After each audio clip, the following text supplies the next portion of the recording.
Hello friends, welcome to Gargi classes. आज date है 23 सितंबर 2020 और देख लेते हैं इंडियन एक्सप्रेस एडिटोरियल पेज पे कौन से इंपॉर्टेंट आर्टिकल्स आज डिस्कस करेंगे और आइडिया पेज पर कौन से आर्टिकल्स आज अपन डिस्कस करने वाले हैं।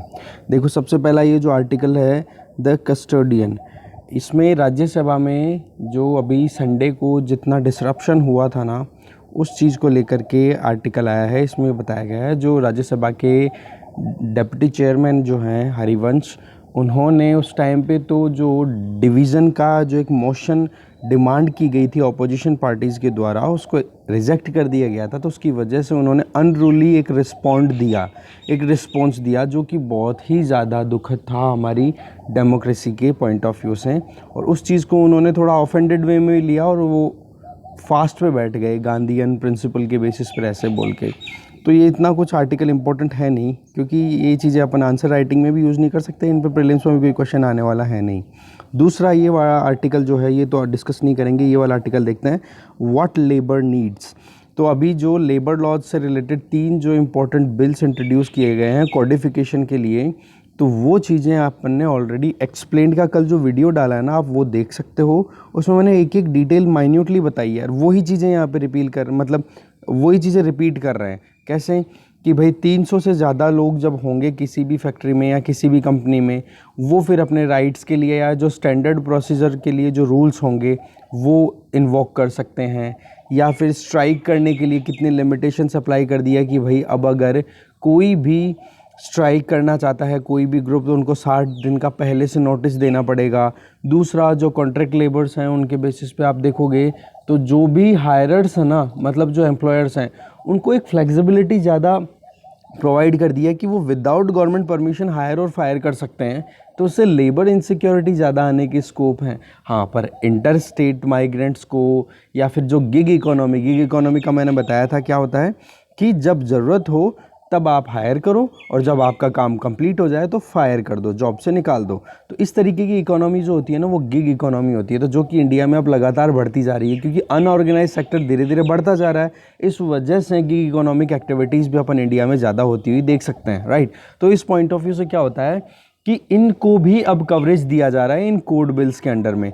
तो ये जो चीज़ें हैं, साथ में जो सोशल सिक्योरिटी जिसमें अपन एक्सीडेंटल इंश्योरेंस की बात करते हैं, हेल्थ इंश्योरेंस हो गया, मैटरनिटी रिलीफ हो गई, वो जो सारी फैसिलिटीज़ है ना, वो भी अब अवेल कराई जाएंगी। तो वो अच्छे अच्छे प्रोविजंस भी है जिनके बारे में अपन ऑलरेडी डिस्कस कर चुके हैं। अगर आपने एक्सप्लेन्ड वाला जो कल वाला वीडियो नहीं देखा तो आप जाके देख सकते हो, सेम प्लेलिस्ट में है, ठीक है। और एक्सप्लेन का भी मैंने कल से शुरू कर दिया है, तो वो अब कंटिन्यू रहेगा आप लोगों के लिए। और कोशिश ये करूँगा कि ये वीडियो जैसे ही आए इसके 1 या 1.5 घंटे बाद में आपको एक्सप्लेन वाला पेपर मिल जाएगा, ठीक है। तो ये आर्टिकल अपन ऑलरेडी एक्सप्लेन पे कवर कर चुके हैं, तो मुझे नहीं लगता है यहाँ पे कवर करना ठीक रहेगा, रिपीट होंगी वही चीज़ें। तो आप एक्सप्लेन वाला जाके देख लो, सारा कुछ क्लियर हो जाएगा, क्या डाउट्स है क्या प्रॉब्लम्स है। आज एक तो इस आर्टिकल का क्रक्स लेंगे। इसमें ये बताया जा रहा है जो अमरिंदर सिंह हैं पंजाब के चीफ मिनिस्टर, उन्होंने अपने व्यूज़ दिए हैं कि क्यों जो फार्मर्स हैं वो प्रोटेस्ट कर रहे हैं, वजह क्या है और किस तरीके से डेमोक्रेटिक जो प्रोसीजर्स होते हैं उनको अवॉइड किया गया है। ये जो अभी बिल्स लाए गए हैं 3, जिनके लिए ऑर्डिनेंस ऑलरेडी डिक्लेयर किए हुए थे लॉकडाउन के टाइम पे, तो उनको तो वहाँ यहाँ पर तो अपन देखो इन बिल्स के कॉन्स को देखेंगे कि क्या तो कॉन्सिक्वेंस हो सकते हैं, क्या नेगेटिव कंसर्न्स आ रहे हैं। और दूसरा ये वाला जो आर्टिकल है ना आइडिया पेज पे, पुटिंग फार्मर्स फर्स्ट, इसमें हरदीप सूरी के द्वारा ये आर्टिकल लिखा गया है, ठीक है। तो ये इसमें इन बिल्स के प्रोज बताएंगे कि क्या इसके बेनिफिट है। तो अपने को इन बिल्स से रिलेटेड जब प्रोज एंड कॉन्स मिल जाएंगे तो आराम से अपन डील कर सकते हैं क्वेश्चन से। और कोई भी अगर टॉपिक आ जाता है फार्मर से रिलेटेड या एग्रीकल्चर सेक्टर से रिलेटेड, तो ये दोनों आर्टिकल अपन एक पहले वो वाला अमरिंदर सिंह वाला देखेंगे, फिर हरदीप सूरी वाला देखेंगे। फिर इसके बाद में आपको ये इसका थोड़ा मैं क्रक्स अभी दे देता हूँ। No country for appeasement. अभी क्या है, रिपीटेडली जो रूलिंग गवर्नमेंट है उस पर अटैक किया जा रहा है कि मुस्लिम्स के लिए अब इंडिया में ज़्यादा स्पेस नहीं है। सेक्युलर कंट्री होने के बावजूद अब मुस्लिम्स के लिए स्पेस कम होने लग गया है। चाहे आप एनआरसी की बात कर लो, चाहे सीएए जो कॉन्स्टिट्यूशनल अमेंडमेंट एक्ट जो आया है हमारा सिटीजनशिप अमेंडमेंट एक्ट वाला, वो हो गया, या फिर दिल्ली में जो राइट्स हुए हैं उनकी जो चार्जशीट अभी सबमिट की गई है दिल्ली पुलिस के द्वारा, इन सभी को कोट कर करके रिपीटेडली आर्टिकल आ रहे हैं कि कहीं ना कहीं टॉलरेंस की पावर हमारे यहाँ पे कम हो रही है। बट राइटर बहुत इंपॉर्टेंट चीज़ें निकाल के लेके आ रहे हैं कि भाई आप ये कैसे बोल सकते हो कि हमारे यहाँ पर इनको मुस्लिम्स को राइट्स धीरे धीरे कम हो रहे हैं। ये आर्टिकल लिखा है किसने? शहजाद पूनावाला ने। इन्होंने ये बोला कि आप मुझे ये बताओ कि हिंदुओं को क्या चार्जशीट में नहीं लिया गया है? 535 हिंदू और 513 मुस्लिम्स को इस चीज़ के लिए चार्ज किया गया है। तो चलो ये तो काम की चीज़ नहीं है, बट अगर अपने को लिखना हो कभी भी सेक्युलर जो वैल्यूज़ हैं हमारे यहाँ पे डाउन हो रही है या फिर वैसी की वैसी हैं, तो देखो क्या उज्ज्वला स्कीम के अंडर में सिलेंडर मुस्लिम्स को नहीं मिलते? क्या जनधन अकाउंट उनके नहीं बने हुए हैं? या पीएम किसान स्कीम जो आई है उसके अंडर में उनको फैसिलिटी नहीं मिलती? तो अल्टीमेटली ये जो आर्ग्यूमेंट है ना, ये अपन आंसर राइटिंग में यूज़ कर सकते हैं। इसी तरीके से ये आगे थोड़ा सा पॉलिटिकल पॉइंट ऑफ व्यू बताते हैं कि जब मनमोहन सिंह 2003 में राज्यसभा में अपना स्पीच दे रहे थे तो उन्होंने बोला था कि भाई हमारे जो नेबरिंग कंट्रीज़ के जो माइनॉरिटीज़ हैं जो इंडिया में आके रह रहे हैं, तो हमें हमारे यहाँ पर सिटीजनशिप अमेंडमेंट रूल्स लाने चाहिए जिससे कि उनको हम सिटीजनशिप दे सकें, क्योंकि उनको पूरे राइट्स नहीं मिल पा रहे। तो जब जो अपोजिशन में अभी पार्टीज़ हैं उनकी ही डिमांड ये है कि भाई कैसे भी करके इनको आप फैसिलिटेट करो सिटीजनशिप, जिससे कि वो पूरे राइट्स को एक्सप्लोर कर सके जो हमारे फंडामेंटल राइट्स हैं पार्ट 3 ऑफ इंडियन कॉन्स्टिट्यूशन में। तो उस चीज़ को ही तो अपहेल्ड किया गया है, ठीक है। तो इस तरीके से ये चीज़ बताई जा रही है। साथ में ये कि बोले करंट गवर्नमेंट से पहले अगर आप देखो तो 1969 में भी अहमदाबाद राइट्स हुए थे, 1983 में नेली मैसेक्री हुआ था, ऐसे ही मेरिट राइट्स हुए थे 1987 में। तो उस टाइम पे तो करंट रूल थोड़े ना था, उस टाइम पे तो कांग्रेस का था या उसके अलाइड कोई दूसरी पार्टीज रूल कर रही थी वहाँ पे। तो अल्टीमेटली पॉइंट ये आ रहा है कि आप ये नहीं कह सकते कि आप यहाँ पर अब धीरे धीरे मुस्लिम्स के लिए जगह कम होती जा रही है, ठीक है। ओके, तो ये आर्टिकल का मैंने क्रक्स दे दिया है। फिर अपन आर्टिकल जो डिस्कस करेंगे ये वाला अपन ने बात कर ही ली। इसमें से मैं आपको क्रक्स दे देता हूँ, मेकिंग सेंस ऑफ वायरस। अभी इसके बारे में अपन मतलब ये जो कोरोना वाला इशू चल रहा है ना, इससे रिलेटेड बहुत सारे आर्टिकल्स ऑलरेडी अपन डिस्कस कर चुके हैं। यहाँ पर 2-3 चीज़ें तो अपन थोड़ी टर्मिनोलॉजी समझने की कोशिश करते हैं। पहला, पेंडेमिक टर्म, ये एक ग्रीक वर्ड है, राइट। ग्रीक वर्ड है जिसका मतलब होता है ऑल पीपल। इसीलिए बीमारी को भी अपन ने पेंडेमिक तभी बोला जब सभी लोगों को, मतलब थ्रू आउट वर्ल्ड या फिर पर्टिकुलर एक रीजन के सभी लोगों को ये थ्रेट हो कि भाई ये जो बीमारी है ये इन्फेक्ट कर सकती है इस पूरी पॉपुलेशन को। दूसरा जो टर्म है वो जो एक्सप्लेन कर रहे हैं वो है एपिडेमियोलॉजी। इसका मतलब ये होता है, ये भी ग्रीक रूट से ही है, इसका मतलब ये होता है कि आप स्टडी करो कि पॉपुलेशन को क्या चीज़ अफेक्ट कर रही है। तो कहने का मतलब पेंडेमिक तो क्या चीज़ हो गई जो कि पूरी पॉपुलेशन से रिलेटेड हो, और एपिडेमियोलॉजी का मतलब हो गया कि पूरी पॉपुलेशन पे किसका इफेक्ट आ रहा है। तो आप अगर कोरोना वायरस का केस लें, अगर कोविड-19 का, तो यहाँ पर ये इंपॉर्टेंट रोल दोनों का हो जाता है। कोरोना खुद एक पेंडेमिक बन के आया है और उसका स्प्रेड कितना है, क्या इफेक्ट आ रहा है ओवरऑल पॉपुलेशन पे, तो वो अपन स्टडी कर सकते हैं एपिडेमियोलॉजी में। तो अल्टीमेटली पॉइंट ये आ गए, दोनों चीज़ें जो है अपने लिए बहुत इंपॉर्टेंट हो जाती है। आगे राइटर ये बताना चाह रहे हैं कि कोरोना अब लगातार बढ़ता जा रहा है, बट अगर अपन पेंडेमिक के कंसर्न में देखें कोविड-19 में, तो हम एक चीज़ को समझने की कोशिश करें। जो रिसेंट जो सेरो टेस्टिंग हुई है ना, सेरो टेस्टिंग का मतलब होता है, सेरो सर्विस का मतलब ब्लड टेस्टिंग हुई है ना, तो ये पता पड़ा है कि नॉर्मल जो जनरल टेस्टिंग होती है जिसके अंदर जो सैंपल लेके जाते हैं मतलब सलाइवा का, इनका, तो उनके टेस्ट के बेसिस पे आप देखो कि कितना रिजल्ट आ रहा है कोविड-19 का, कि कितना इन्फेक्शन हुआ है। दूसरी तरफ आप ब्लड टेस्ट जिन लोगों का करवाया है तो उन लोगों से ये पता पड़ा है कि 1:20 का रेशो आता है। कहने का मतलब अगर एक पॉपुलेशन में आप चेक करो उसका जो नॉर्मल सलाइवा टेस्टिंग कराओगे तो उससे, और नॉर्मल अगर ब्लड टेस्ट कराओगे तो आपको आइडिया लगेगा कि जहाँ पर सलाइवा से तो एक जना इन्फेक्टेड दिखा रहा है, तो उसके कंपैरिजन में ब्लड टेस्टिंग के टाइम पे आपको पता पड़ेगा कि इन्फेक्शन 20 जनों को हुआ था एक की जगह पे। वो कैसे? क्योंकि जब सेरो टेस्टिंग होती है ना, तो उसमें एंटीबॉडी को देखा जाता है कि ब्लड में, देखो कभी भी कोई भी वायरस या कोई भी पैथोजन अटैक करता है ना हमारी बॉडी पर, तो हमारे ब्लड में एंटीबॉडी जनरेट होती है, उससे बीमारी से या फिर वो एक्सटर्नल अटैक जो होता है ना उससे फाइट करने के लिए, उसको बोलते हैं हम एंटीबॉडी। तो एंटीबॉडी जो जनरेट होती है ना उसको फिर चेक किया जाता है इस सेरो सर्वे में। तो उससे पता पड़ा कि भाई इन्फेक्शन तो बहुत लोगों को हुआ। तो देखो, एक तो सेरो सर्वे रिपीटेडली करवाते रहो। दिल्ली के अंदर केस आया कि जितनी बार ये करवाते गए ना सेरो सर्वे रिपीटेडली, जून से लेकर सितंबर के बीच में, तो हर बार ज़्यादा केसेस मिले हैं और एक अलग ही ट्रेंड देखने को मिला है। तो कहने का मतलब अगर हमें कोविड-19 को कंटेन करना है तो एक तो सेरो सर्वे पर रिलाई करना पड़ेगा, दूसरा हमें हर्ड इम्यूनिटी इंप्रूव करनी पड़ेगी। क्योंकि हर्ड इम्यूनिटी से क्या होता है, मैंने बताया था आपको कि 2 जनों को इन्फेक्शन हो गया, इनके बीच में 50 जने आ गए और 2 जने और ये हैं।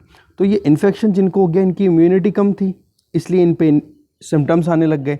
अब ये 50 जने बीच में आ गए, इनकी इम्यूनिटी, इनमें से 50 जनों की सबकी इम्यूनिटी अच्छी है, तो ये क्या इस इन्फेक्शन को अपनी बॉडी में बेयर कर लेंगे, इनकी कोई इफेक्ट नहीं आएगा।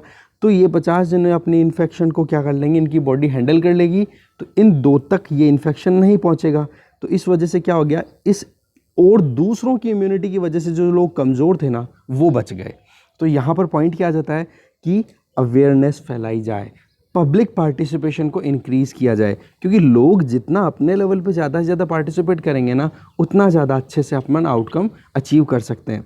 अब जैसे कि वैक्सीन भी आएगा, तो क्या वैक्सीन सबको मिलने वाला है? नहीं, प्रायोरिटी वाइज देखा जाएगा कि ज़्यादा इन्फेक्शन किसके हो रहा है। जैसे कि अपन ने देखा था प्रायोरिटी कैसे सेट की जा सकती है कि एक तो हेल्थ वर्कर जो फ्रंट लाइन जो वॉरियर्स हैं उनके लिए, दूसरा जो बूढ़े लोग हैं, तीसरा जिनके ऑलरेडी कोई बीमारी लग रही है, ठीक है, कोमॉर्बिडिटीज़ का सामना कर रहे हैं, कैंसर है किसी के, या फिर कोई डायबिटिक पेशेंट है, कोई हार्ट से रिलेटेड बीमारी का सामना कर रहा है, तो उन सारी समस्याओं को देखना पड़ेगा। तो इस तरीके से हमें प्रायोरिटी भी देखनी पड़ेगी, तो सभी को तो मिलेगा नहीं वैक्सीन। तो पॉइंट ये बनता है कि इनको फिर टैकल कैसे किया जाए, पब्लिक अवेयरनेस, कि चाहे वैक्सीन आए तो उसके बाद में भी हम मास्क पहनना ना छोड़ें, हैंड वॉशिंग ना छोड़ें, सोशल डिस्टेंसिंग को मेंटेन करें, ठीक है, हाइजीन का पूरा ध्यान रखें, पब्लिक ट्रांसपोर्ट में कभी आए जाएं तो अपना ध्यान रखें, किस तरीके से जो नॉर्म्स, जो गाइडलाइन गवर्नमेंट ने डिक्लेयर कर रखी है उनको फॉलो करें, ये सारी चीज़ें, राइट, ठीक है। इस तरीके से अपन देखें, फिर भी ये जो 2 चीज़ें आ रही हैं ना, फिर भी कुछ डाउट्स यहाँ पे रह जाते हैं।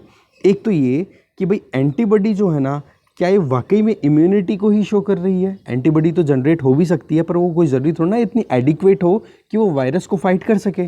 तो एक तो ये क्वेश्चन है। दूसरा सवाल ये है कि कितना थ्रेशोल्ड होना चाहिए कि जिससे कि हर्ड इम्यूनिटी जनरेट हो सके। कहने का मतलब, जैसे मैंने यहाँ पे 2-2 का एग्जाम्पल दिया, 2 50 2 का, तो यहाँ पर क्या 50 लोगों की इम्यूनिटी इतनी होगी क्या कि जिससे कि ये 2 लोग बच सकें, या फिर ये 50 है या 50 से कम है या 50 से ज़्यादा लोग होने चाहिए। कहने का मतलब पॉपुलेशन थ्रेशोल्ड भी तो फाइनलाइज होना चाहिए ना, कि कब जा कर के एक जो इम्यूनिटी है वो जनरेट हो पाएगी, या फिर अपन कह सकते हैं हर्ड इम्यूनिटी जनरेट हो पाएगी। तो अल्टीमेटली पॉइंट ये आता है, पब्लिक अवेयरनेस और public alertness is very important. तो ऐसे करके ये जो इंपॉर्टेंट आर्टिकल था वो अपन ने देखा।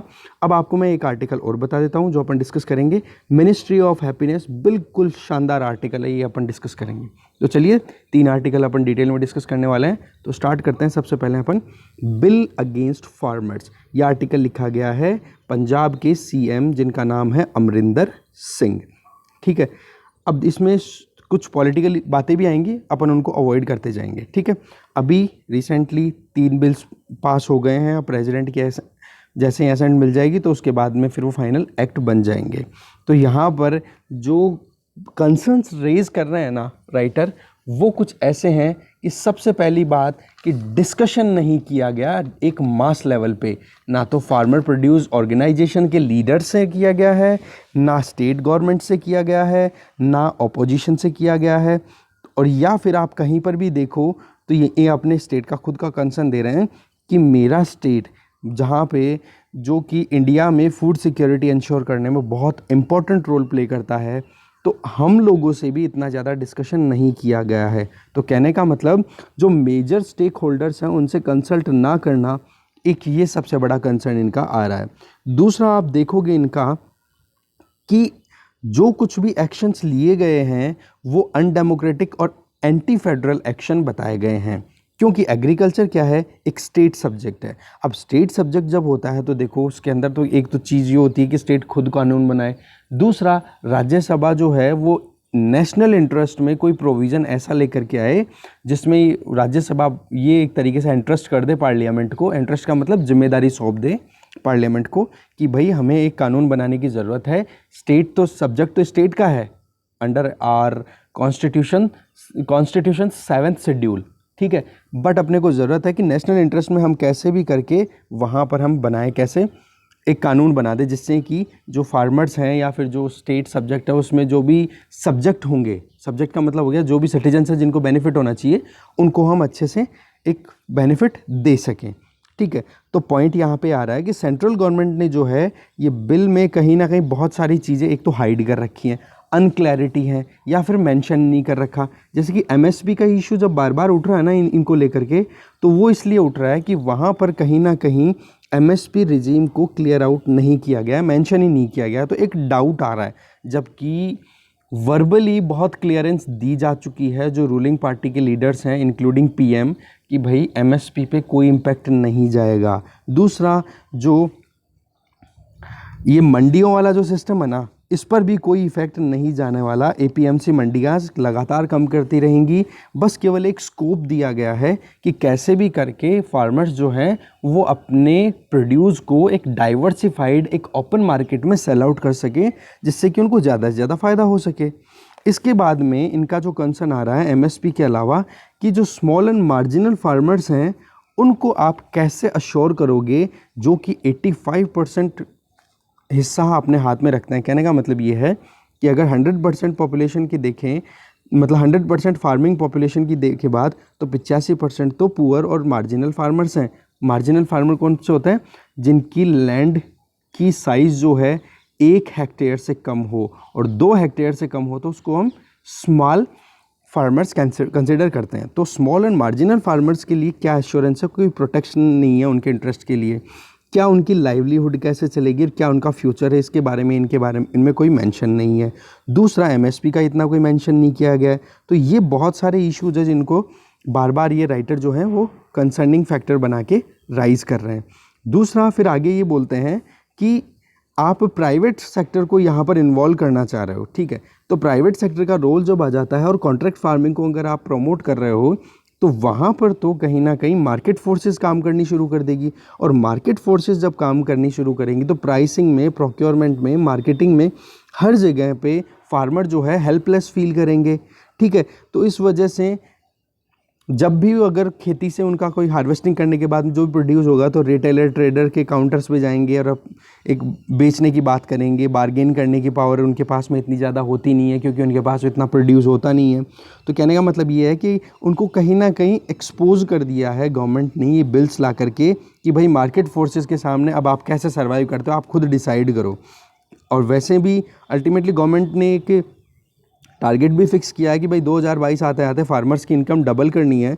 तो यहाँ पे तो ये एक अगेंस्ट की बात बोलते हैं राइटर कि भाई 2022 तक आप इनकम डबल करने की बात कर रहे हो, तो यहाँ पे आपने फार्मर्स को एक ओपन एरिना में कैसे छोड़ दिया, ठीक है। साथ में एक चीज़ ये बता रहे हैं कि अपने को पता है कि आड़तियाज जो हैं उनको रिमूव करने की बात हो रही है इनमें, ठीक है। जो आड़तिया जो मंडी के अंदर आप जाते हुए, जैसे कोई किसान है, कोई भी खेतों से अपने गेहूं है, चावल है या फिर जो भी दालें हैं उनकी उपज को लेकर के, प्रोड्यूस को लेकर के कहाँ जाता है? मंडी में। वहाँ पर जाते ही सीधा ट्रेडर से डील नहीं करता, वहाँ पर आड़तियाज होते हैं, इंटरमीडियरीज होते हैं, उनसे बात करते हैं और फिर वो कहीं ना कहीं नेगोशिएट करवाते हैं बिचौलिए की तरह, और फिर बाद में पर्टिकुलर ट्रेडर से मिलते हैं और एक प्राइस फिक्स होती है कि भाई इतने रुपए क्विंटल आपका ये अनाज या फिर जो भी ग्रेन है वो सेल आउट हो जाएगा। तो वो आड़तियाज को कहीं ना कहीं बाईपास करने के लिए बिल्स लाए गए। तो यहाँ पर राइटर ये बोल रहे हैं कि भाई आपके खुद के लीडर्स ने ये कहा था कि आड़तियाज का जो सिस्टम है ना, जो इंटरमीडियरीज हैं, ये तो फार्मर्स के लिए हमारे इंडिया में बिगेस्ट सपोर्ट सिस्टम है, तो आप इसको कैसे अवॉइड कर सकते हो? बेसिकली पॉइंट ये है, यहाँ पे मैं आपको बता देता हूँ थोड़ा सा आर्टिकल्स हट के, कि पंजाब और हरियाणा में देखो बड़े स्केल के वो हैं फार्मर्स, वहाँ पे इतनी ज़्यादा इशू नहीं है, वहाँ पे फार्मिंग मेजर सेक्टर है, तो वहाँ पर मंडियों का ज़्यादा रोल चलता है, आड़तियाज का ज़्यादा रोल चलता है। बाकी पंजाब और हरियाणा के अलावा बाकी स्टेट्स में अगर प्रोटेस्ट भी देख रहे हो तो बहुत माइनर लेवल पे, ज़्यादा नहीं है। क्योंकि अपन ने एक आर्टिकल देखा था, ध्यान हो तो आपको, जहाँ पर ये बताया गया था कि भी महाराष्ट्र में जो फ्रूट प्रोड्यूस करता है, पोमेग्रेनेट करता है, ऑरेंज प्रोड्यूस करता है, भाई उसको क्यों मंडियों की तरफ बांध रहे हो आप? उसको तो फ्री कर सकते हो ना। अभी केवल अपन ने एक ही कॉन्टेक्स्ट देखा है, क्या? Food security. फूड सिक्योरिटी में अपन क्या प्रोवाइड कर रहे हैं? गेहूँ चावल, इसके अलावा कुछ दे रहे हैं? नहीं। तो इस दालें ज़्यादा से ज़्यादा, तो वो तो आप ओवरऑल देखोगे तो भाई इसके अलावा और भी बहुत सारी चीज़ें हैं जो एग्रीकल्चर प्रोड्यूस हैं, जैसे फ्रूट्स होगी, वेजिटेबल्स हो गई, तो उनको तो कम से कम अपन इन रेगुलेशन से फ्री कर सकते हैं। जो कि अपने आज फूड प्रोसेसिंग की बात करते हैं, फॉर एग्जांपल केचप बन रहा है, कोई टमाटर प्रोड्यूस कर रहा है, तो वो केचप कंपनी से सीधा डील कर सकता है अभी जा कर के। तो अपने को प्रॉस पर भी ध्यान देना पड़ेगा, राइट। तो यहाँ पर जो कंसर्न्स थे वो अपन ने मोटे मोटे देखे। अब मार्केट फोर्सेज होंगे तो वो आड़तियाज को रिमूव कर देंगे, तो डर ये लगा रहेगा कि जिन कॉरपोरेट्स को एक प्लेयर की तरह रोल मिलेगा कि हाँ वो सीधे फार्मर से डील कर सके, तो उनकी मोनोपोली का डर है, एक ये कंसर्न है। साथ में इन बिल्स के अंदर कहीं मेंशन नहीं किया हुआ है एमएसपीज़ के बारे में, और वर्बल एश्योरेंस दी जा रही है रिपीटेडली लीडर्स के द्वारा, तो वो कहीं ना कहीं ये कंसर्न है। तो कहने का मतलब यही है कि पॉइंट इतना ही आ रहा है, देखो ऑपोजिशन से इनसे अगर डिस्कशन हो जाता है ना प्रॉपर, तो इतनी प्रॉब्लम नहीं आती। बट वही अब गवर्नमेंट की क्या टेंडेंसी, अपने अपने काम करने के तरीके होते हैं। खैर अपने लिए तो यही है कि अपने को क्रिटिकल होना है, चीज़ें दोनों प्रोज एंड कॉन्स समझने की ज़रूरत है। लास्ट में राइटर एक बड़ी पंच लाइन मारते हैं, वो ये कि भाई मैंने तो, क्योंकि सीएम है नहीं है पंजाब की, तो बोला कि मैंने तो ruling party at the centre को बोल दिया था कि भाई आप अगर एग्रीकल्चर सिस्टम को अगर थोड़ा बहुत भी चेंज करने की कोशिश करोगे ना, तो यहाँ पर डिसरप्शन आ जाएंगे, और जो फार्मर्स हैं वो कहीं ना कहीं आपके अगेंस्ट में अगर रिवॉल्ट पे उतर गए हैं या फिर राइट्स में उतर गए हैं, प्रोटेस्ट करेंगे, तो इसका फ़ायदा पाकिस्तान उठा सकता है। ये चीज़ बता रहा है।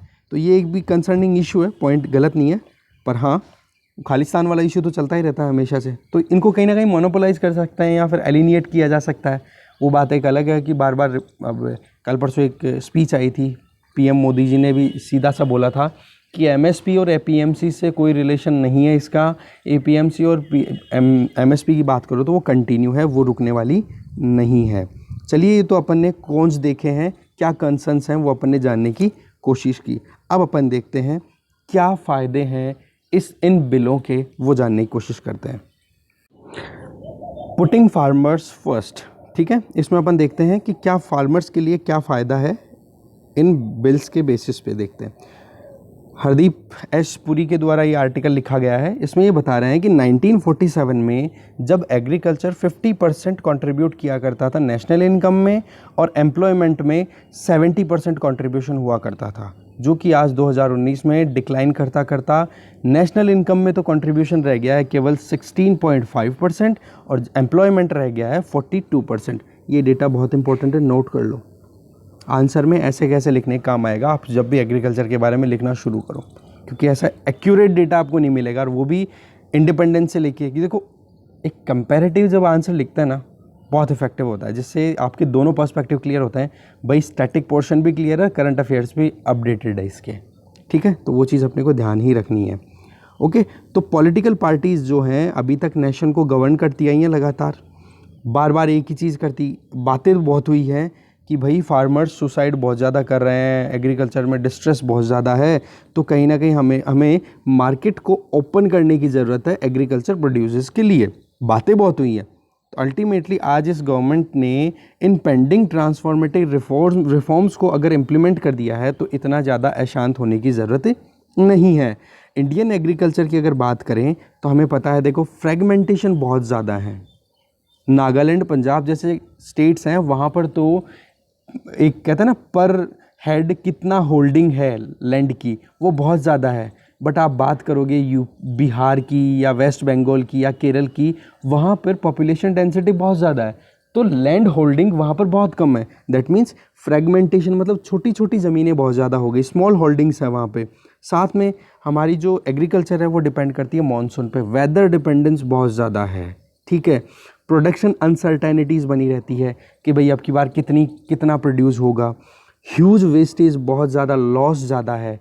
सब्सिडी दे रहे हैं, इलेक्ट्रिसिटी का एग्जांपल देता हूँ, इलेक्ट्रिसिटी सब्सिडाइज आती है, क्या होता है, फार्मर्स मोटर चला देते हैं, पंप चला देते हैं, पानी ओवरफ्लो होता रहता है, इससे दो लॉस हो गए। नंबर एक, इलेक्ट्रिसिटी कंजम्पशन वेस्टेज हो गया, और दूसरा क्या हो गया, वाटर लॉस हो गया। अंडरग्राउंड वैसे ही डेफिसिट होता जा रहा है पानी का, तो वो दोनों चीज़ें अपने को टैकल करने की ज़रूरत है। तीसरा, मार्केट में भी एक प्राइस की अनप्रडिक्टेबिलिटी बनी रहती है, स्टेबिलिटी नहीं है, फिक्स नहीं है, आइडिया ही नहीं है किसानों को कि मेरा सामान है वो मतलब मार्केट में पहुंचने के बाद आड़तियों से बात करते हैं और फिर वो आड़ती जो हैं वो प्राइस फिक्स करवाते हैं। ऐसा नहीं कि उनको पहले से पता हो कि भाई इतने भाव में तेरा सामान बिकेगा, तो माइंड मेकअप करके तो चले कम से कम फार्मर। तो ये सारे चैलेंजेस जो हैं इनको एड्रेस करने की हमें बहुत ज़्यादा ज़रूरी थी, जिससे कि हम रियलाइज़ कर सकें higher productivity, cost effective production हम देख सकें, और एफिशिएंट मोनेटाइजेशन दे सकें कि कैसे भी करके जितनी भी लागत आई है ना खेती में इन अनाज को प्रोड्यूस करने में, उसकी लागत का तो कम से कम इतना हो कि उसको फ़ायदा तो हो जितना वो सोच करके काम कर रहा है। तो अभी की गवर्नमेंट ने ये चीज़ ध्यान रख के इम्प्लीमेंट भी किए हैं कुछ रिफॉर्म्स ऑलरेडी, जैसे कि स्वामीनाथन कमेटी ने रिकमेंड किया था कि एमएसपी को आप 50% तो कम से कम रखो, ठीक है, मतलब 50% प्रॉफिट तो अगले के पास जाए। जैसे कि मान लो 100 रुपये में एक फार्मर अपने खेत में खेती करता है एक साल में, या फिर अपने एक सीज़न में पर्टिकुलर बात कर रहा हूँ, तो 100 रुपये में अगर उसका लागत आ रही है तो आप उसको 150 रुपये में उस प्रोड्यूस को खरीदो, जिससे कि 50 रुपये की उसको बेनिफिट हो जाए। दैट मीन्स 50% तो प्रॉफिट आप प्रोवाइड करो ही cost production point of view से अगर देखें तो फार्मर को। तो ऐसे करके क्या है, बहुत सारे एफपीओज भी स्टैब्लिश किए गए हैं गवर्नमेंट ऑफ इंडिया के द्वारा, और अब आत्मनिर्भर भारत पैकेज के अंडर में एग्रीकल्चर इंफ्रास्ट्रक्चर फंड भी स्टैब्लिश किया गया है। इसके बारे में भी अपन बहुत आर्टिकल्स डिस्कस कर चुके हैं, जिसमें 1 लाख करोड़ का पैकेज पूरा का पूरा दिया जाएगा। तो अल्टीमेटली पॉइंट ये आ रहा है कि फार्मर्स की जो इश्यूज़ हैं उनको इस गवर्नमेंट ने धीरे धीरे एड्रेस करने की कोशिश भी की है। ऐसे ही इसी लाइन में अभी जो ये 3 बिल्स पारित जो हुए हैं अभी जो पार्लियामेंट में, वो एक इकोसिस्टम बनाएंगे जहाँ पे फार्मर्स को एक फ्रीडम मिलेगी कि वो कहाँ पर अपना प्रोड्यूस बेचना चाहते हैं, कहाँ पर उनको एक अच्छी रिम्यूनरेटिव, मतलब जहाँ पर उनको फ़ायदे वाला सौदा दिखेगा वहाँ पर वो अपना प्रोड्यूस बेच सकें। ये एक बैरियर फ्री मार्केट स्टैब्लिश करने का एक शुरुआत है, जिसमें कि इंटर स्टेट मतलब 2 स्टेट्स के बीच में भी आप ट्रेड कर सकते हो, एग्रीकल्चर प्रोड्यूस को बेच सकते हो, और इंट्रा स्टेट का मतलब मान लो कि बिहार में कोई एक पर्टिकुलर ज़िला है तो वहाँ पर कुछ प्रोडक्शन हो रहा है तो दूसरे ज़िले में जाकर के भी वो बेच सकता है। कहने का मतलब जो मंडियाँ थी उनकी एक मोनोपोली जो थी, या आड़तीय जो थे उनकी ही एक दया भाव के ऊपर रहना, उससे थोड़ा सा कहीं ना कहीं डाइवर्सिफाई, एक फ्रीडम प्रोवाइड करने की कोशिश की गई है फार्मर्स को इन बिल्स के बेसिस पे। दूसरा, अगर अपन देखें, एक लीगल फ्रेमवर्क भी तो प्रोवाइड कर रहा है ना। अब ये कंसर्न किया जा रहा है ना कि भाई मोनोपोली हो सकती है कॉर्पोरेट्स की, प्रीवियस आर्टिकल में अपन ने देखा था। तो यहाँ पर राइटर ये बोल रहे हैं भाई एक लीगल फ्रेमवर्क दिया जा रहा है जिसमें फेयर और ट्रांसपेरेंट मैनर में एक फार्मिंग एग्रीमेंट होगा। एक तरफ फार्मर होंगे, दूसरी तरफ स्पॉन्सर्स होंगे, मतलब कॉर्पोरेट्स होंगे। इससे क्या होगा, एक अच्छी क्वालिटी के और सही प्राइस पे और बढ़िया एडेप्टेबिलिटी के साथ में स्टैंडर्ड वाले इनपुट्स मिलना शुरू हो जाएंगे। जैसे मान लो लेज़ के साथ में एक फार्मिंग कम्युनिटी का कोई कॉन्ट्रैक्ट हो गया। अब आप बताओ इसके अंदर है कि लेज़ को अच्छी क्वालिटी के आलू चाहिए होंगे, तो भाई वो क्या बोलेगा कि भाई अच्छी क्वालिटी के आलू आप प्रोड्यूस करोगे तो हम लेंगे। तो फार्मर्स क्या बोलेंगे, भाई हमें अच्छी क्वालिटी के बीज ला के दो, तो वो अवेल कराएंगे, टेक्नोलॉजी अवेलेबल कराएंगे। तो कहने का मतलब ये है, जब एक लीगल फ्रेमवर्क होता है ना, तो अगर फार्मर्स का कहीं पे कोई एक्सप्लॉइटेशन भी होगा तो फार्मर्स सीधा कोर्ट के दरवाजे खटका सकते हैं कि भाई हमारे साथ में ये प्रॉब्लम है, हमारी ये चीज़ें करो। बट आप प्रॉपर वे में करोगे, और प्राइवेट सेक्टर तो देखो वैसे ही प्रॉफिट के लिए काम करता है, तो इसको अपन थोड़ा सा प्लस में जाके देखें तो वो ये भी तो चाहेंगे ना, उनको ये भी तो आइडिया रहता ही है कि हमारे जो पार्टनर्स हैं अगर वो बेनिफिट में जाएंगे तभी तो हम आगे जाके ग्रो करेंगे। आज अगर लेज़ कंपनी है, या फिर मैं एक छोटी सी बात बताऊँ, आप यूट्यूब देखते हो, ठीक है, तो यूट्यूब अगर ये सोचे कि भाई मैं पैसा कमाऊँ, इंडियंस या जो लोग देख रहे हैं उनको कोई बेनिफिट ही नहीं हो, तो क्या यूट्यूब सक्सेसफुल होता? नहीं ना। तो मार्केट फोर्सेस में तो अवेयरनेस सबसे इंपॉर्टेंट चीज़ होती है, और दूसरा आपके सामने गवर्नमेंट इस तरीके के फ्रेमवर्क स्टैब्लिश कर दे कि जिससे कि आपके इंटरेस्ट प्रोटेक्ट हो जाए, ये सबसे इंपॉर्टेंट चीज़ होती है, ठीक है। और वो चीज़ यहाँ पे लीगल फ्रेमवर्क जो दे रही है गवर्नमेंट, वो इंश्योर भी करती है। साथ में अभी तक जो आड़तियों के बेसिस पे काम क्या होता था, आड़तियों को मतलब प्रीवियस आर्टिकल में जो बताया था ना कि सुषमा स्वराज ने ये बोला था कि भाई बिगेस्ट सपोर्ट है फार्मर्स को ये आड़तियों का जो सिस्टम है। भाई एक चीज़ बताओ, वो अपने हिसाब से जो मोनोपोली के बेसिस पे या फिर जो भी एग्जॉर्बिटेंट इंटरेस्ट रेट पे लोन देते हैं, अगर उसको डाइवर्सिफाई करके एक कहते हैं ना फॉर्मल प्रोसेस के थ्रू अगर वो लोन लेते हैं तो उनको कितनी रिलैक्सेशन मिलती है। जैसे कि गवर्नमेंट सब्सिडाइज्ड इंटरेस्ट रेट के ऊपर भी लोन प्रोवाइड कर रही है बैंक्स के थ्रू, तो वो भी तो एक चीज़ मिलेगी ना।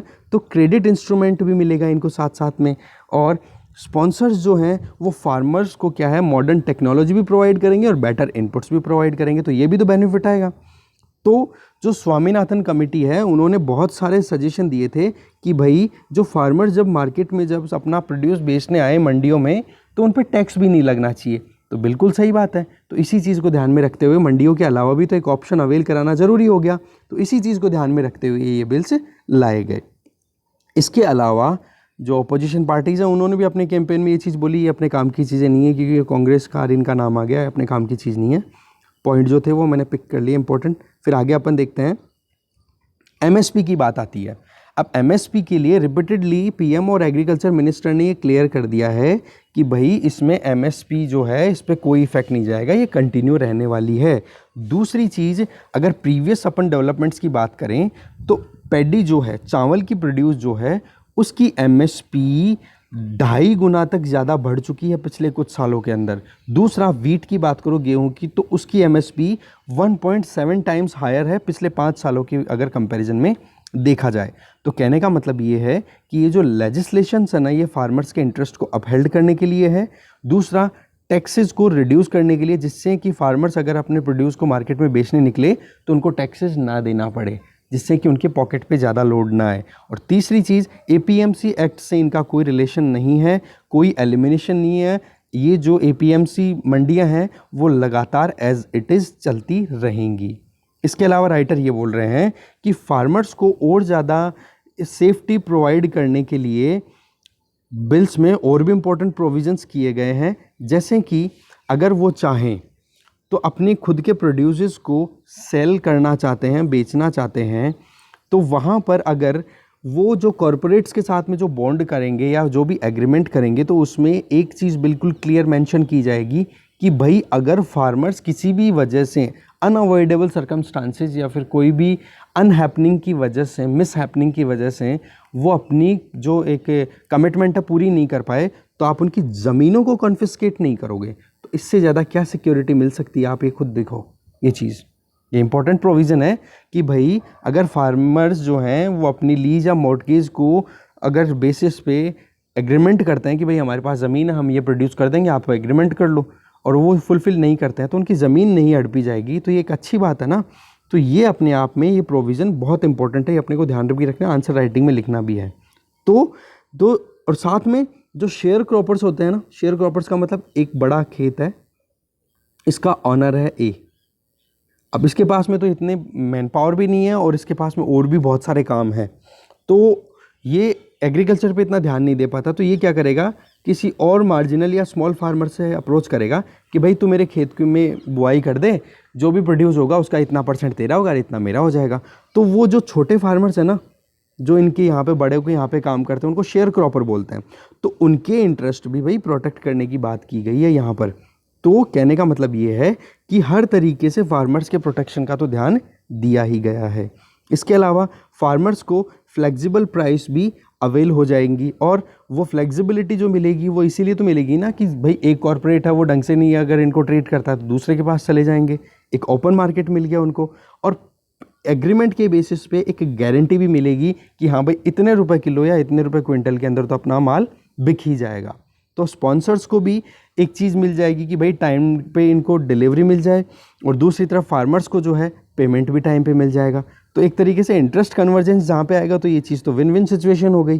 तो इससे क्या होगा, आप अल्टीमेटली देखोगे कि डिस्प्यूट्स जो है ना उनको कहीं ना कहीं कम करने की कोशिश भी की गई है इन बिल्स के थ्रू। अगर डिस्प्यूट फिर भी आते हैं ना तो एक कॉन्सिलेशन बोर्ड स्टैब्लिश किया जाएगा जो कि डिस्ट्रिक्ट में सब डिविजनल मजिस्ट्रेट के अंडर में कॉन्स्टिट्यूट किया जाएगा।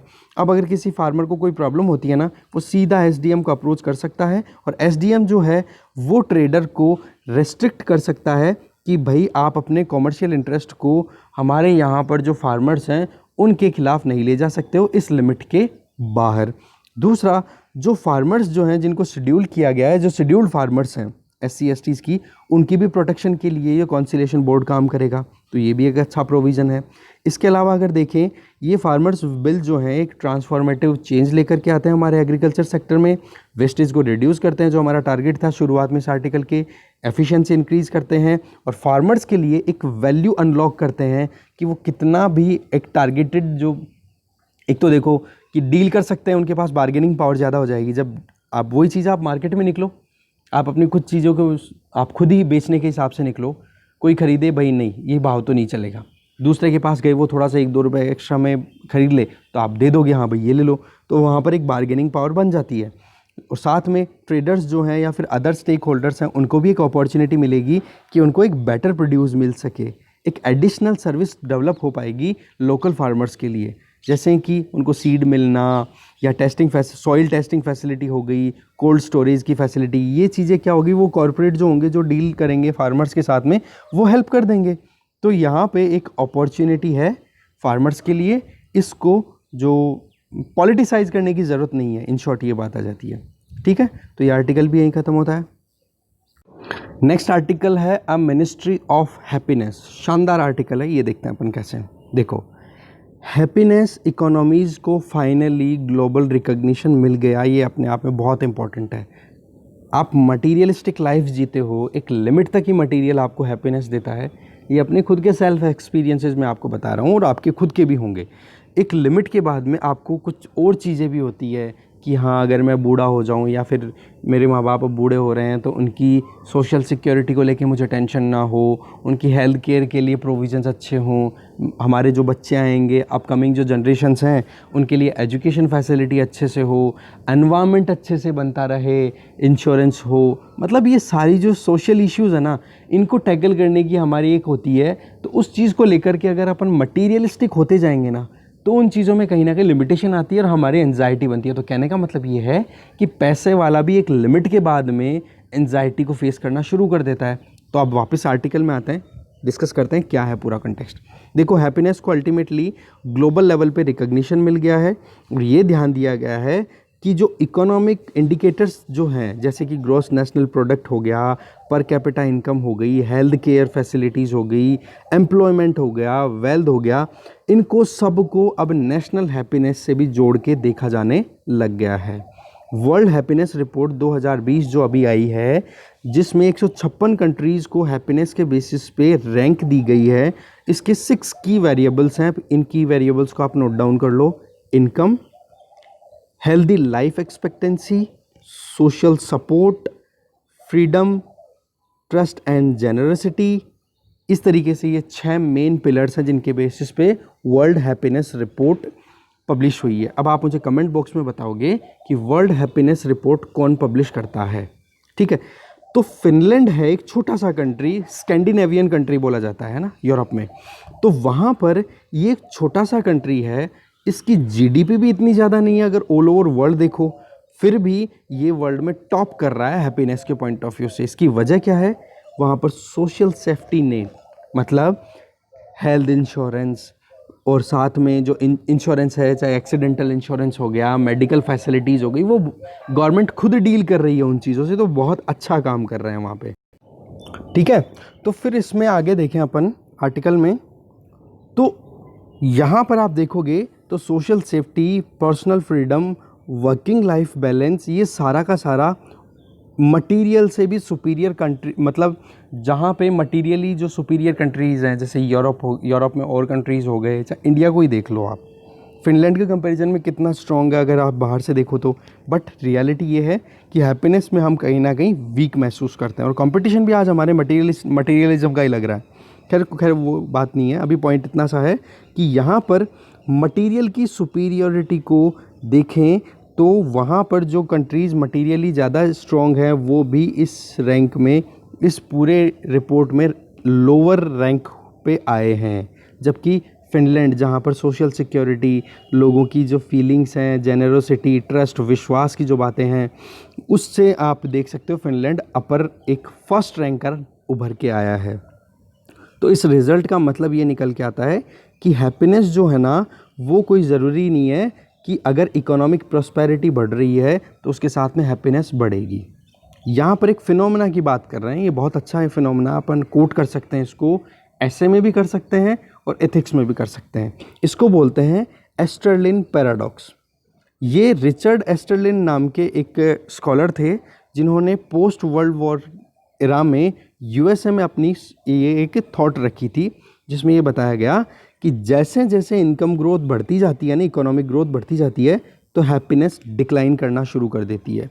तो ये जो डिक्लाइन है इसका एक रीज़न क्या होता है, skewed distribution of income, that means inequality in the society में जब इकोनॉमिक इनइक्वालिटी आती है ना, तो उसकी वजह से कहीं ना कहीं आपके हैप्पीनेस की कमी आना शुरू हो जाती है। और आज इंडिया में आप देख सकते हो ये चीज़ अपन फेस भी करते हैं कि अमीर लगातार अमीर होता जा रहा है, गरीब लगातार गरीब होता जा रहा है। तो गरीब तो ये एस्पिरेशन रखता है कि मेरे बच्चों के लिए मैं अच्छे से अच्छा करूं, अमीर ये टेंशन में आ रहा है कि मैं मेरी जो सुपीरियरिटी है उसको कैसे मेंटेन करूं। कहने का मतलब एंजाइटी है अल्टीमेटली। तो इसको बोलते हैं क्या, एस्टरलिन पैराडॉक्स। तो मटेरियल प्रॉस्पेरिटी जो है वो कोई ज़रूरी नहीं है कि हैप्पीनेस को भी इंश्योर करे। ठीक है, अगर लोगों को सोशल सेफ्टी नेट दिया जाए तो उनको कहीं ना कहीं एक टेंशन नहीं रहेगी कि हेल्थ केयर के लिए क्या करूं, एजुकेशन कैसे दिलाऊं, अनएम्प्लॉयमेंट की टेंशन आ रही है और ओल्ड एज पेंशन की फैसिलिटी अगर मिल जाती है तो कितना खुश हो सकता है। तो आज के वर्ल्ड सिनेरियो में अगर देखें तो इकोनॉमिकली और हेल्थ वाइज हैप्पीनेस जो है वो कहीं ना कहीं बहुत ज़्यादा मैटर करने लग गई है। इकोनॉमी और हेल्थ अगर दोनों अच्छी होती हैं तो आप देख सकते हो कि लोगों की हैप्पीनेस अपने आप ही बढ़ी हुई दिखाई देती है। तो ग्रॉस नेशनल हैप्पीनेस की अगर बात की जाए तो ये आइडिया दिया गया था 1979 में भूटान के द्वारा। ठीक है, जिसमें उन्होंने जो प्रपोजल दिया था भूटान के प्राइम मिनिस्टर ने, उन्होंने 9 डोमेन्स दिए थे और 4 पिलर्स थे उसमें। तो 2011 में फिर यूनाइटेड नेशन ने इस चीज़ को रिकॉग्नाइज़ किया और धीरे धीरे हैप्पीनेस को एक फंडामेंटल ह्यूमन गोल की तरह देखना शुरू कर दिया और 20 मार्च को इंटरनेशनल डे ऑफ हैप्पीनेस की तरह मनाया जाने लग गया। तो इस तरीके से इस ग्लोबल सर्वे के बेसिस पे अगर अपन देखें तो आज इंडिया, ब्राज़ील, यूएस, यूके जो मटीरियलिस्टिक जो कंट्रीज़ थे उन्होंने भी अब धीरे धीरे हैप्पीनेस को अपने खुद के पर्सपेक्टिव में, डेवलपमेंट में या ह्यूमंस के वेल बीइंग के लिए इन पर काम करना शुरू कर दिया है। बहुत सारे स्टेट्स भी हैं जैसे कि मध्य प्रदेश हो गया, गुजरात हो गए या फिर महाराष्ट्र हो गया, तो इन लोगों ने तो अपने यहाँ पर हैप्पीनेस काउंसलिंग भी शुरू कर दिए। हायर एजुकेशन में डिपार्टमेंट्स भी इस्टेब्लिश कर दिए गए हैं हैप्पीनेस के। आंध्र प्रदेश में भी ऐसा चल रहा है। तो कहने का मतलब स्टेट लेवल और कंट्री लेवल पे इंडिया में भी देखा जाए तो हैप्पीनेस को अब टारगेट करके गवर्नमेंट पॉलिसीज़ फॉर्मुलेट करना शुरू कर चुकी है। तो हमें यहाँ पर ज़रूरत है एक पैराडाइम शिफ्ट की। पैराडाइम शिफ्ट का मतलब क्या हो गया कि अभी जो कुछ चल रहा है उससे थोड़ा हट के हम और कुछ भी करें। तो एक एफिशिएंट मैकेनिज़्म की ज़रूरत है जो कि हैप्पीनेस में स्किल्स प्रोवाइड कर सके जो भी लोग हैं हमारे यहाँ पे, जिसमें सोशो इकोनॉमिक टेंशन्स को रिड्यूस कर सके, पॉजिटिविटी ला सके, मेंटल पीस दे सके और हैप्पीनेस फिर अपने आप ही आ जाएगी इंडिया की अगर बात की जाए। इसके साथ में इंडिया ने अब धीरे धीरे देखें तो इकोनॉमिक प्रॉस्पेरिटी तो देखो हमने धीरे धीरे इंश्योर कर ली है और हेल्थ इंफ्रास्ट्रक्चर भी हमारे यहाँ पे बेटर हो चुका है और हो रहा है लगातार। तो हमें अब ज़रूरत है कि हम सोशल सेफ्टी नेटवर्क पर भी ध्यान दें, ऐसी स्कीम्स फ्रेमवर्क करें जहाँ पे वॉलेंटियर्स को हम अलाउ करें कि भाई आप बूढ़े लोगों की या जो बीमार लोग हैं, जो परेशान लोग हैं, उनकी आप सर्विस करो। और एक बैंक बनाओ, सोशल सर्विस बैंक। अब जो भी आज जवान है वो आज बूढ़ों की हेल्प करे तो उसके आप क्रेडिट स्टोर करो और उसके बैंक अकाउंट में उसका रैंक बढ़ाते जाओ कि भाई इसने इतने घंटे बूढ़े लोगों की या बीमार लोगों की हेल्प की। तो आने वाले टाइम पे जब वो खुद बूढ़ा हो जाए तो फिर उसका जो बैंक अकाउंट बने ना सोशल सर्विस बैंक से, उसमें से उसको वो एक्सप्लोर करके यूज़ कर सके। तो आप देखो कितना शानदार और इनोवेटिव आइडिया दिया है इन्होंने यहाँ पे। ठीक है, तो सोशल सर्विस बैंक को आप समझ गए होंगे। तो इस तरीके से क्या होगा, सोशल सिक्योरिटी इंश्योर हुई कि नहीं अगर आपके पास में मटीरियलिस्टिकली आप स्ट्रॉन्ग हो या नहीं, आपके अंदर विल है कि भाई मैं अगर किसी बूढ़े की हेल्प करूं तो आने वाले टाइम पे मैं इसी का रिवॉर्ड ले सकता हूं। तो भाई आप हेल्प करने से क्यों चूकोगे, मुझे ये बताओ। एक की जगह 10 जने हेल्प करने पहुंच जाएंगे। आज एक्सीडेंट होते हैं, वहाँ पर कोई जाता है पास में, इवन फोटोग्राफी शुरू हो जाती है कि हाँ ये देखो, मतलब यूट्यूब पे चैनल्स को प्रमोट करने के लिए लोग वहाँ पे वीडियो शूट करना शुरू कर देते हैं। तो आप खुद देखो जो एक सोसाइटी में सिस्टम चल रहा है उसको कितना रिवर्ट कर सकता है ये एक सिस्टम। एक बहुत गजब आइडिया लगा मुझे। इसके बाद में हम कुछ और एक्शंस भी ले सकते हैं, जैसे कि अब जीडीपी की ग्रोथ हम इंश्योर करना चाह रहे हैं, तो वुमेन हैं उनका भी एम्प्लॉयमेंट हमें इंक्रीज़ करना पड़ेगा, तो उनकी भी सेफ्टी और डिग्निटी को भी हम ऊपर ध्यान रखें, जिससे कि सोशल हार्मनी ज़्यादा से ज़्यादा है और हैप्पीनेस भी आना शुरू हो जाए। इसके लिए मीडिया, मूवी, मार्केट, ये जो है ना, इनका जिनका मतलब सोशली बहुत एक्सेप्टेंस है, वो अच्छा रोल प्ले कर सकते हैं इसमें। तो सेफ्टी ऑफ लाइफ, ट्रैफिक और क्लीनलीनेस, यहाँ अगर इनकी बात करें तो इसमें स्ट्रे एनिमल्स को भी हमें कहीं ना कहीं टैकल करने की ज़रूरत है। यहाँ पर राइटर एक बिल्कुल क्लियर बात बोलते हैं कि जो स्ट्रे डॉग्स हैं या स्ट्रे एनिमल्स हैं, फॉर एग्जांपल गायें हैं या जो भी जीव जंतु इधर उधर घूमते फिरते रहते हैं, उनको रोड्स पर से, पार्क्स पर से या ऑफिस बिल्डिंग के आसपास से हटा देना चाहिए। साथ में जो लोग इन एनिमल्स को लव करते हैं, एनिमल लविंग लोग हैं या ऑर्गेनाइजेशंस हैं, उनको यहाँ पर रखना चाहिए। तो उनको तो आप फंडिंग प्रोवाइड करो, क्योंकि ये चीज़ बिल्कुल क्लियर बोलते हैं कि आप अगर किसी भी एनिमल से प्यार करते हो, दैट डजेंट मीन कि वो ट्रैफिक चौक करे, राइट। अगर उनको आप प्यार करते हो तो आप उनको अलग तरीके से भी ट्रीट कर सकते हो। उनको सड़कों से, रोडों से हटा करके अगर उनके लिए एक पर्टिकुलर कन्फाइनमेंट एरिया रख लो, वहाँ पर उनकी टेक केयर करो, जो एनिमल लविंग लोग हैं उनको प्रमोट करें, तो ऑटोमेटिकली एक बैलेंस बनेगा कि नहीं। तो ये चीज़ भी एक अपने आप में इम्पॉर्टेंट है, ठीक है। तो यहाँ पर ज़रूरी है कि हम एक मेंटल पीस को हम ज़्यादा बढ़ाएं, और जो लिटिगेशंस बार बार होती रहती है ना कि भाई कि कानून बहुत सारे हैं, तो कानून भी कम से कम बनाओ। मिनिमम लॉज होंगे तो लिटिगेशन इश्यूज़ कम आएंगे, और लिटिगेशन इश्यूज़ के बजाय हम एक मिशन मोड में काम करेंगे तो हम ज़्यादा चीज़ें अचीव कर पाएंगे, ठीक है। तो आगे हमें ज़रूरत है कि एक जो चैरिटेबल जो ट्रस्ट काम करते हैं, जैसे एनजीओज़ की यहाँ पे बात की जा रही है, वो क्या कर रहे हैं, अनऑर्गेनाइज्ड मैनर में काम कर रहे हैं। कोई बूढ़ों के लिए काम कर रहा है, कोई बीमारों के लिए, कैंसर मरीजों के लिए काम कर रहा है, अलग अलग है, और उनको फंडिंग भी अच्छी खासी मिलती है। अब उन एनजीओज़ को या फिर जो भी ट्रस्ट हैं जिनके पास में पैसा अच्छा खासा आता है, उनको गवर्नमेंट की पॉलिसीज़ के साथ में अलाइन करने की ज़रूरत है। इससे क्या होगा, देखो गवर्नमेंट अगर पॉलिसी बना रही है और वहाँ पर एनजीओज़ अगर कॉपरेट करेंगे, तो गवर्नमेंट और एनजीओज़ मिलकर के एक एक चीज़ को टैकल कर पाएंगे कि नहीं। जैसे कि सोशल सिक्योरिटी स्कीम्स में अगर old age pension scheme government ने लॉन्च की, और ओल्ड एज लोगों को ही या ऑर्फनेज हाउसेज हैं उनको ही कहीं चलाने के लिए एनजीओज़ काम कर रहे हैं, तो दोनों अगर गवर्नमेंट और एनजीओ साथ मिलकर काम करेंगे तो कितना अच्छा आउटकम आएगा। तो इस चीज़ पे भी ध्यान दिया जा सकता है, ठीक है। इससे क्या होगा, ज़्यादा से ज़्यादा एम्प्लॉयमेंट भी जनरेट हो जाएगा, एक तरीके से हमारे यहाँ पे सोशल हार्मनी भी आएगी, एम्पैथी भी आना शुरू हो जाएगी लोगों के बीच में। तो आज अगर हमारी डीपली डिवाइडेड सोसाइटी को अगर हम देखें और चाहें कि हम पीसफुली, रिकॉन्सिलियरी और डिप्लोमेटिक मीन्स के थ्रू हम एजुकेशन लाएं, लोगों के बीच में अवेयरनेस बढ़ाएं, सोशल सेफ्टी नेट बढ़ाएं, तो एक मिनिस्ट्री की ज़रूरत है जो कि हमें सेंट्रल गवर्नमेंट के द्वारा इस्टेब्लिश करने की ज़रूरत है, जहाँ पर एकेडमिशियंस भी हों, इकोनॉमिस्ट भी हों और साइकोलॉजिस्ट भी हों, जो कि अपने रिकमेंडेशन दें, अपने एक्सपीरियंस बेसिस पे पॉलिसी फॉर्मुलेट करें, जिससे कि अल्टीमेटली इंडिया जो है और हैप्पी और ज़्यादा खुशहाल हो सके। आज एक होड़ लगी है दूसरे प्लेनेट पे जाने की, तो राइटर यहाँ बोलते हैं पहले जिस प्लेनेट पे आप रह रहे हो उसको खुशहाल बनाओ, फिर दूसरे प्लेनेट पे जाके अपनी ज़िंदगी बिताने की सोचना चाहिए हमें। तो इस तरीके से आज के आर्टिकल्स डिस्कशन यहीं ख़त्म होता है। Thank you very much.